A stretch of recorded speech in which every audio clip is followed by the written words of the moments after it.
Voy a hablar de la situación en el mercado de carnes actual y, por supuesto, respondiendo al título de la reunión, qué es lo que estoy esperando para los próximos años. Vamos a hacer un rápido repaso dónde estamos en materia de faena, exportaciones y precios, de manera de definir la situación actual. La faena en este año ha estado alrededor del 12-13% por encima de la del año pasado. Esto es bastante consistente con el mayor número de nacimientos que ha habido a partir de la fuerte mejora que hubo en los precios a partir de 2010. Hay que acordarse que durante 2008-2009 hubo una profunda liquidación de Hacienda, que es una de las fases del ciclo ganadero, que estuvo agravada también en coincidencia con una muy fuerte, una sequía histórica que tuvo la Argentina en esos años. Y entonces ahora estamos viendo la mayor afluencia del ganado nacido en aquel momento, que es lo que está mostrando la línea en relación a las barras que muestran la faena para cada uno de esos meses del año pasado. Y es muy parejo a lo largo de estos primeros 10 meses del año este aumento del 11-12%. Hay una excepción en marzo y abril, pero porque cayeron distintos los feriados en los 2 años. Si sumamos el bimestre también estamos en 11-12% arriba de lo del año pasado. Ahora, este aumento en la faena tiene diferencias muy importantes entre categorías. Acá vemos la faena de vacas, que en los últimos meses está entre un 10 y un 15% por encima del año pasado. Le agregamos la de vaquillonas, que está en los últimos meses muy parecido al aumento que registran las vacas. Lo mismo pasa con novillitos. Los terneros, a diferencia de las otras categorías, están terneros y terneras 50% arriba de la faena del año pasado. Es decir, las señales de mercado que recibieron los ganaderos es a tratar de producir animales livianos lo más rápido posible, y el resultado es este fuerte aumento en la faena de terneros, y también la consecuencia es que la faena de novillos de este año versus la del año pasado está por debajo en números absolutos. La rápida terminación de animales livianos hace que haya menos novillos, y esto lo está mostrando las estadísticas de vacunación antiaftosa, que hay menos novillos en el campo, y también la faena a donde llegan menos animales de esta categoría, que históricamente ha tenido una mayor importancia, y es por el peso de los animales de donde sale un número muy importante de kilos de carne de la producción total. De todas maneras, en los últimos meses cada tanto aparece en la prensa opiniones, análisis, comentarios acerca de que habríamos ingresado en un periodo de liquidación, básicamente porque el porcentaje de hembras en la faena está por arriba del 42%. Esto es muy debatible, yo no estoy convencido de que sea así. Es muy difícil en el momento poder definir en qué punto del ciclo está uno, porque son muchas las variables que intervienen. Y también esto no es algo matemático, no es una línea que va, sino que va y viene, y hay picos y puntos y valles. A mí me parece que, a pesar de que estamos en este bendito 42-43%, yo definiría la situación como de un equilibrio inestable, donde podemos, dados ciertos cambios en el mercado, podemos entrar nuevamente en una liquidación, pero también, dadas otras circunstancias, se puede evitar, por lo menos durante los próximos tiempos. Acá, en la línea de color morado, vemos la participación de las hembras en la faena en una sucesión de 12 meses móviles, que hace que el análisis permita verlo de una manera mucho más estable, digamos, y tendencial. Y yo En mi análisis de este gráfico digo que en los últimos 12 meses, en esta línea de puntos, está bastante estable entre el 42 y el 43%. Ahora hubo un pico en octubre, vamos a ver qué pasa en noviembre. El pico de un mes no necesariamente quiere decir algo importante. Si ven la línea azul, está lleno de picos y de valles. Pero a mí me parece que no estamos a la vuelta de la esquina de volver a entrar en un proceso de liquidación ganadera. Y la faena total, porque el anterior era la participación de hembras en la faena total vemos más claramente quizás que estamos en un punto acá que está mucho más cercano del punto mínimo de la retención que está acá abajo que del punto máximo donde había una clara liquidación, es decir que todavía tenemos un camino bastante importante para recorrer antes de poder afirmar que estamos en un proceso de liquidación ganadera. Con respecto a las exportaciones, este gráfico muestra la exportación anual durante los últimos casi 20 años y me parece interesante mostrarlo porque cuando ahora todos, inclusive yo, estamos hablando de que hay un cierto aumento en las exportaciones, es un aumento desde un nivel tan bajo que casi no se siente en el balance total de la producción y cuánto se destina al mercado interno y cuánto se exporta. Estamos en un nivel de exportación del 6 o 7% de la producción total, que es un nivel bajísimo contra un promedio histórico de la Argentina del orden del 20 o 25%, con lo que este aumento que estamos viendo especialmente desde el mes de julio de este año, digamos, es algo muy, muy marginal. En materia de precios, hasta fines de septiembre, ustedes pueden ver la línea azul como la tendencia del precio real, es decir, deflacionado por la inflación estimada por la mayor parte de las consultoras privadas, del orden del 25% anual, iba cediendo hasta llegar a un punto mínimo que les decía en septiembre, y cómo en las últimas semanas esto se ha recuperado abruptamente, con un promedio para la semana pasada que volvió a empatar el precio máximo del año de mediados de febrero. Esta es una situación muy dinámica, a partir de estos datos semanales no es posible trazar pronósticos muy firmes con respecto al futuro. En general, este aumento de precios de estos días no era esperado por los analistas. Todos creíamos que iba a haber un aumento, pero más hacia la estacionalidad habitual de febrero-marzo. Vamos a ver si se puede sostener o no. Hay varios factores que han intervenido en este aumento. Claramente, la industria exportadora, que ha tenido un poco más de actividad en los últimos meses, está buscando un par de categorías que está muy en falta, que son los novillos pesados y las vacas gordas. Ha estado presionando el mercado.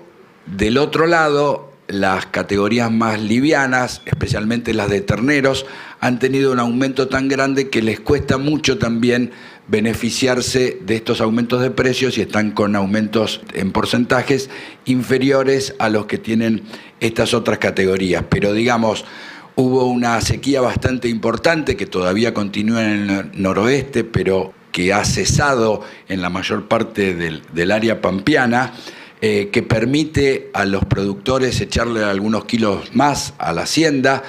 Está también el tema que hubo hace como el día siguiente de las elecciones, salió en los diarios que el secretario de Comercio Interior anunció la eliminación de las retenciones para la carne, cosa que era bastante poco creíble y que desmintió en los últimos días. Entonces se dieron estas circunstancias que permitieron este aumento.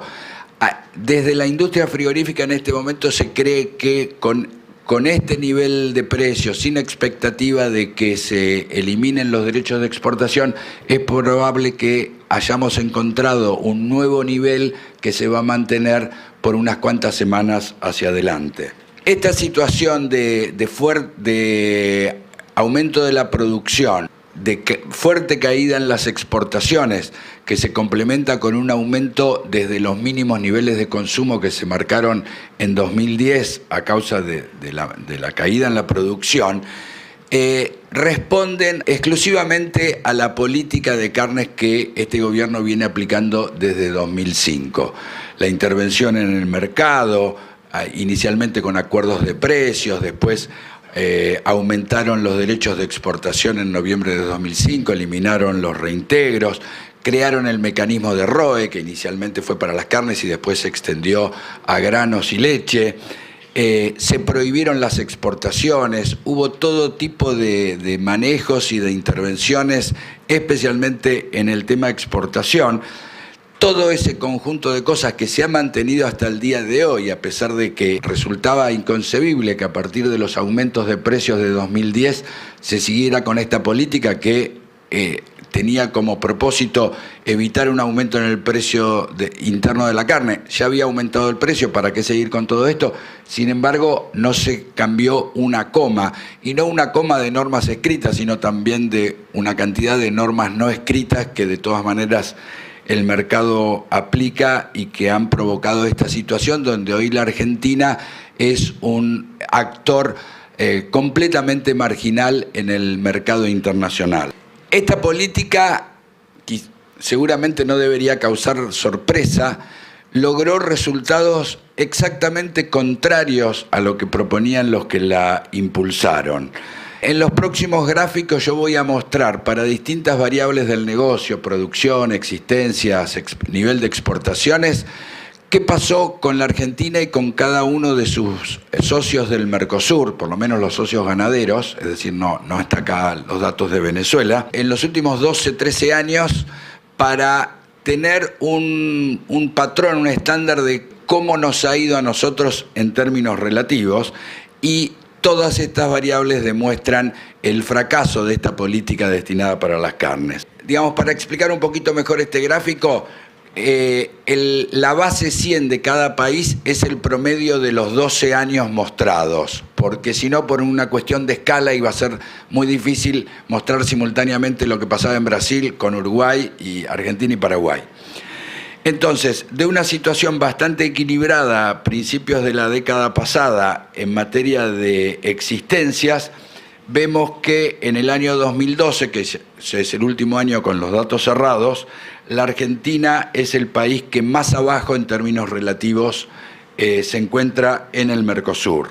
En materia de producción de carnes, arrancamos el año 2000 siendo los que tenía una producción más alta y terminamos en el 2012 con la producción más baja. Esto realmente parece a propósito, ¿no? En materia de consumo, también terminamos siendo los que menos consumimos en comparación con nosotros mismos, a pesar de que el propósito era defender la mesa de los argentinos. En materia de exportaciones, acá les pido disculpas, acá hubo un error, es una diapositiva que tendría que haber terminado en el 2012, pero en el 2011 Argentina estaba abajo de todos los países del Mercosur, y en el 2012 esta situación se agrava porque Brasil, Paraguay y Uruguay recuperaron exportaciones en el año 2012, mientras la Argentina siguió todavía un peldaño más abajo. Y en materia de precios, Argentina, al tipo de cambio oficial, teniendo en cuenta los derechos de exportación, es decir, este es el costo para los exportadores, no tiene que ver con el ingreso para el productor. Argentina termina siendo el país de más alto precio, que era también algo que esta política quería evitar. Acá lo que se ve es este precio desde julio para acá, en forma semanal, pero en el caso de la Argentina calculo dos precios. Uno es el precio para el exportador, donde se tiene en cuenta el tipo de cambio oficial, el derecho de exportación y la incidencia del mecanismo de la barata.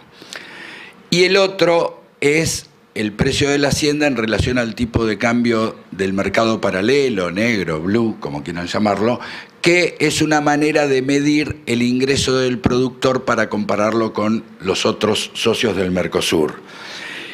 Y acá se ve que estas tres o cuatro líneas del medio que reflejan los precios de Brasil, de Paraguay y de Uruguay han ido convergiendo a un punto común en las últimas semanas, mientras que en la Argentina la línea superior muestra cómo cada vez es más costoso para el exportador hacer frente a su negocio, mientras que en la línea inferior el ingreso del productor argentino ha estado muy estable alrededor de los $2 y ha tenido un pequeño aumento con lo que pasó en el último par de semanas que yo me refería anteriormente.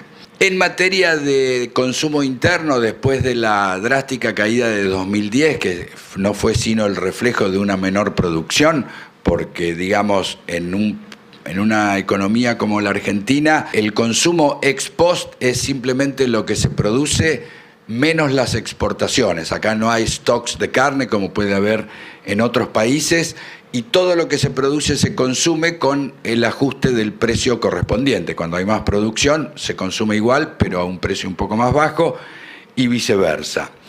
Entonces, con el aumento de la producción del último par de años, la exportación se ha mantenido en un nivel extremadamente bajo y el consumo ha aumentado, pasando del mínimo de 52, 53 kilos de 2010 a alrededor de 63, 65 kilos actuales, por supuesto que a costa de un precio menor en términos reales.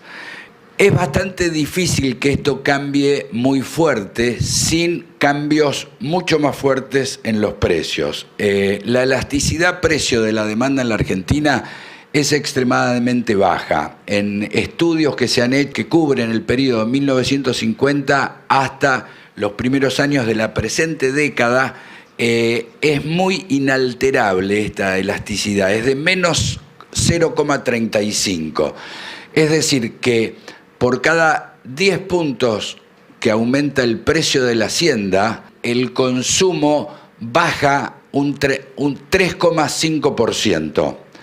Si el precio baja 10%, el consumo aumenta 3,5%. Esto es lo que se llama que hay una fuerte inelasticidad en la demanda. Es decir, el consumidor tiene un nivel bastante estable en su consumo, necesita impulsos de precio hacia arriba o hacia abajo muy fuertes para variarlo de manera sustancial.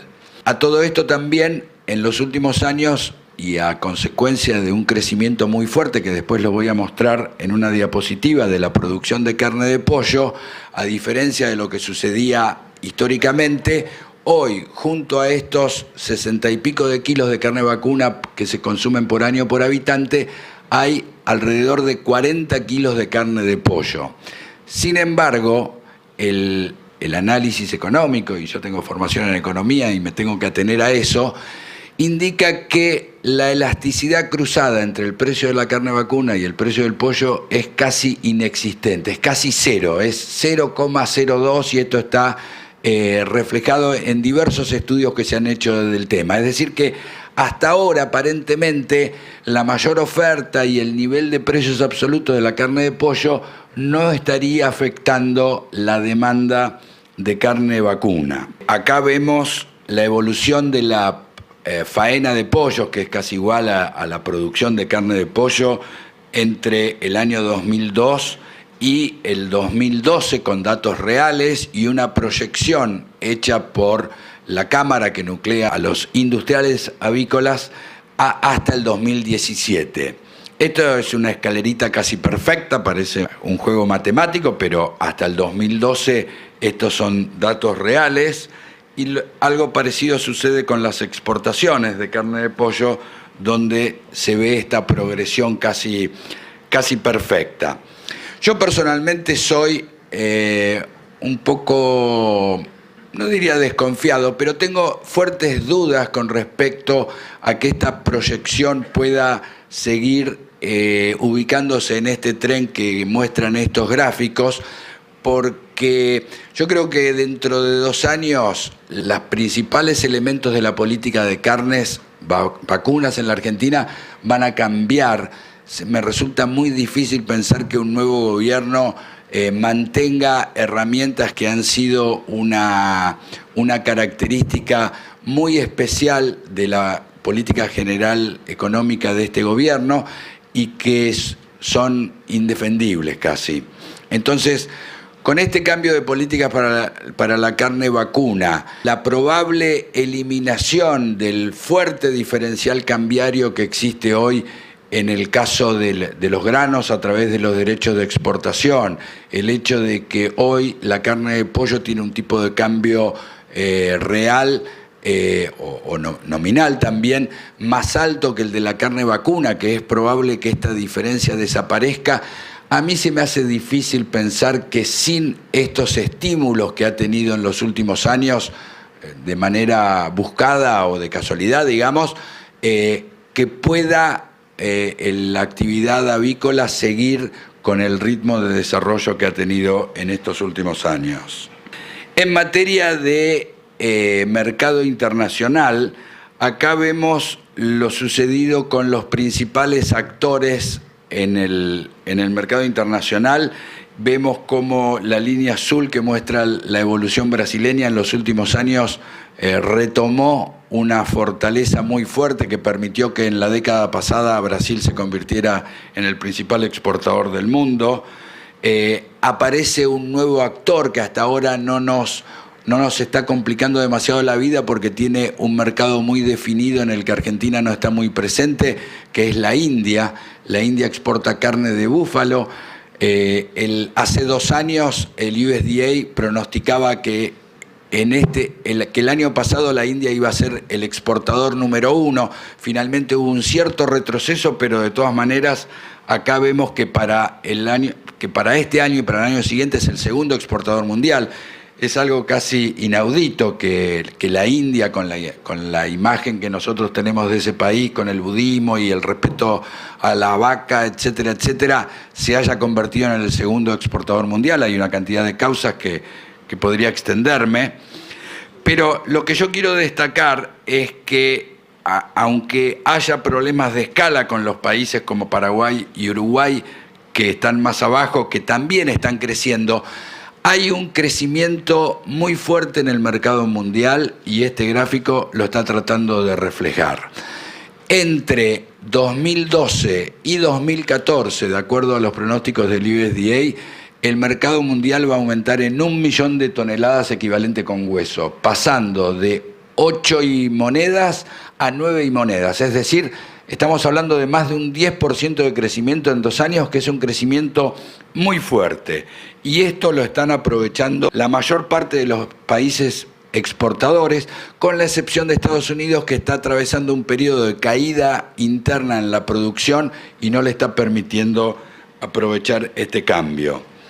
Y por el lado de los importadores, vemos arriba los principales compradores de carne, que son Rusia y Estados Unidos, y muy cerca anda Japón, con pequeños aumentos, pero abajo vemos lo que está pasando con China y Hong Kong, que tienen un aumento fenomenal que arrancó a fines del año 2012. Es decir, si uno hace un seguimiento que ahora les voy a mostrar, la irrupción en el mercado mundial con la fortaleza que está mostrando hoy en día arrancó entre octubre y noviembre del año pasado. Y en este sentido, para analizar lo que está pasando con el consumo de China, que por supuesto todo el mundo preveía que hacia el futuro iba a ser mucho más importante por los fenómenos de urbanización, de aumento de la riqueza económica, por el cambio de dietas, no era esperable que surgiera o que aumentara como está aumentando en los últimos 10 o 12 meses. Pero, repito, para analizar el fenómeno de China también hay que meter en la bolsa a Hong Kong y a Vietnam, porque estos 2 países han aumentado muchísimo sus importaciones y el comentario del mercado es que a través de un llamado mercado gris, buena parte de lo que importa Vietnam y de lo que importa Hong Kong finalmente terminan en el territorio de China.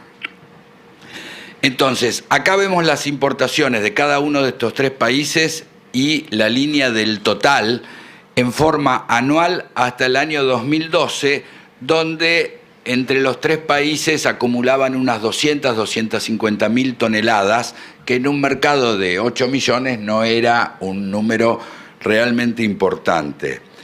Pero si vemos qué es lo que pasó en este periodo de los meses que van desde mediados de 2012 hasta ahora, en puntos que este gráfico refleja de 12 meses móviles, vemos que acá el total para los tres países, estamos hablando de importaciones reales concretadas de los 800.000 toneladas peso producto. Esto es parecido a 1.200.000 toneladas equivalente con hueso.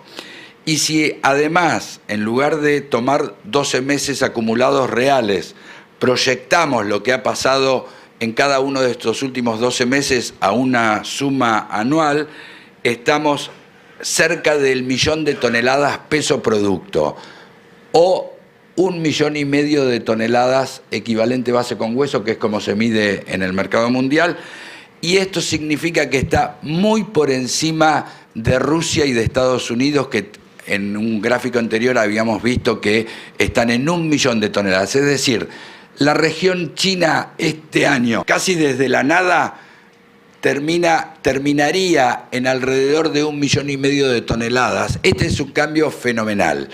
Hay unos cuantos motivos internos también en China que explican esto. Hubo un aumento, un encarecimiento en el valor de la carne. Hay regiones de China, especialmente la costera, donde es más barato importar carne que traer la carne desde las zonas productoras de China. Hubo algunas distorsiones que explican este salto. De todas maneras, este 1,5 millones de toneladas equivalente con hueso que estaría importando en este año China es sobre una producción y un mercado de alrededor de entre 6 y 7 millones de toneladas que se producen internamente en China, sigue siendo todavía un número sustancial.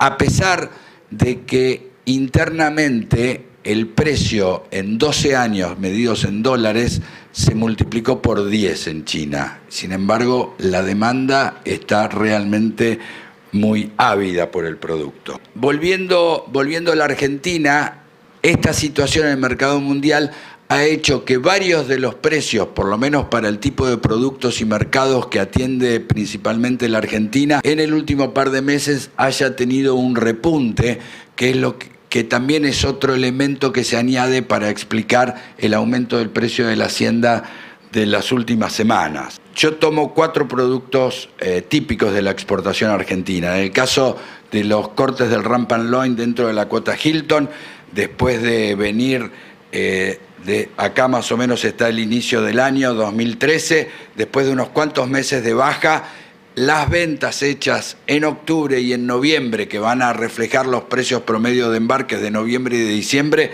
han pegado un aumento bastante importante, que son las 2 barras en color morado. En el caso de los cortes para Chile, hubo un aumento en noviembre que después cayó por una mayor oferta paraguaya, pero de todas maneras, este sería el caso del mercado que menos se nota este fenómeno que yo comentaba. En el caso de los cortes para Israel, hubo un aumento en octubre que se dio un poco en noviembre, pero de todas maneras está más arriba que en los últimos meses. Y en el caso de Rusia, acá hubo un aumento llegando a precios que están muy por encima de cualquiera de los últimos 15 o 20 meses que se reflejan en este gráfico. Es decir, desde el mercado mundial también está habiendo una presión por mayores cantidades y que está dispuesta a pagar mayores precios. Ya aproximándome al final de la presentación, quiero enumerar cuáles son los motivos por los cuales los analistas coincidimos en que todavía tenemos unos cuantos años por delante de una situación favorable en el mercado de la carne, y es el crecimiento de los países en desarrollo, la reducción de la pobreza a nivel general en el mundo, la urbanización en muchos países, especialmente en Asia, que implica un cambio de dietas, y todo esto tiene pocas regiones que pueden afrontar el aumento de la producción que va a satisfacer esa mayor demanda pronosticada, y los países que forman el Mercosur son claramente una de esas regiones en el mundo. Contra todas estas buenas noticias, digamos, vamos a tener que empezar a prestar mucha más atención al impacto ambiental que significa la ganadería. La recomendación de que en Argentina estudiemos con la mayor profundidad este tema es clave porque va a continuar el debate internacional acerca de la conveniencia o no de producir carne vacuna, y me parece que la Argentina va a tener que tener buenos argumentos para enfrentar esta discusión.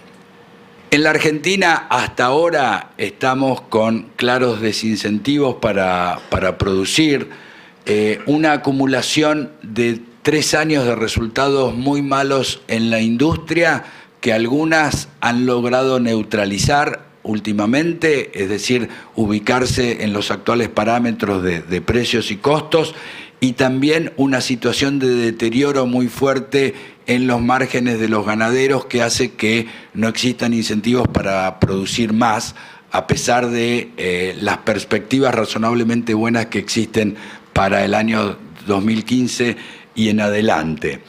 Y la principal restricción, desde mi punto de vista, para esta situación que atraviesa el sector es la política imperante, en general la política económica en el país, pero en particular la dirigida al sector de la carne. Entonces, a los efectos de ver qué es lo que se puede ir haciendo mientras tanto, mientras llega este cambio, porque yo le doy una muy baja probabilidad a que cambie la política dirigida al sector de la carne entre ahora y el 2015. Entonces, ya que tenemos 2 años para ir pensando y ya que la respuesta biológica de los vacunos es relativamente lenta, me parece que da un buen plazo para pensar sobre todos estos temas y para que los productores y los frigoríficos puedan ir adaptando sus planes hacia adelante con las inversiones que seguramente se van a necesitar. Pero digamos, para cambiar esta situación de manera rápida, acá hay que pensar en eliminar los derechos de exportación, dejar de lado la práctica del esquema de gran barata y eliminar el diferencial cambiario. Estas 3 cosas juntas tendrían un impacto muy fuerte sobre la actividad del sector. Y después hay otros temas que también es conveniente ir pensando desde ahora, pero que va a haber que encontrar la manera de ir implementándolo. En materia internacional tenemos que seguir rápidamente para que Canadá y Estados Unidos finalmente habiliten a la carne argentina a entrar en su territorio. Tenemos que lograr finalmente el acceso a la cuota 481, que es la cuota de carne de feedlot en la Unión Europea. Tenemos que terminar la negociación Unión Europea-Mercosur, donde el sector de la carne tiene una gran cantidad de ventajas para ganar. Ir trabajando para lograr cuanto antes el acceso sanitario a países que nunca aceptaron carne argentina, pero que cada vez tienen menos argumentos para sostener la posición, que son los casos de México, Corea, Japón y Taiwán, entre los principales importadores del mundo. Hay que plantear otras negociaciones de acuerdo de libre comercio, porque el Mercosur, si no, se va a quedar solito y aislado. Y también, idealmente, completar la ronda del desarrollo de Doha dentro de la OMC. Y otras prioridades en materia de temas internos, acá tenemos que encarar un aumento en la productividad de la cadena. Este es un déficit de la Argentina, no de los últimos años, no a causa de esta política, sino que se arrastra desde el estancamiento del sector a principios de la década del 70 por lo menos. Y yo lo trato de graficar con 2 números. Estados Unidos tiene el doble del stock de ganado vacuno que tiene la Argentina y produce 5 veces más. Es decir, me parece que hay mucho para ganar en materia de productividad en ganadería, a diferencia de agricultura, donde me parece que no estamos tan lejos de los líderes mundiales. Necesitamos un marco normativo que respete e impulse el libre comercio, pero con un gran grado de transparencia y con el objetivo de defender la competencia y no el tipo de intervenciones a los que estamos acostumbrados que siempre nos van a llevar a un resultado muy malo. Un marco normativo que se respete para que no haya desigualdades en materia tributaria y sanitaria, que hace una gran diferencia y es muy importante a la hora de las inversiones. De nuevo, el tema del estudio del impacto ambiental para que la Argentina tenga argumentos concretos y poderosos en la discusión internacional. Y un tema que el sector tiene como una lacra desde hace 40 años, que es el régimen de exportación de cueros que hay que revisar, adaptar y adecuar a los tiempos actuales. Me quise apurar un poco para dejar tiempo a las preguntas, de manera de asegurarme que voy a hablar sobre lo que a ustedes les interesa y no tanto lo que yo había planeado.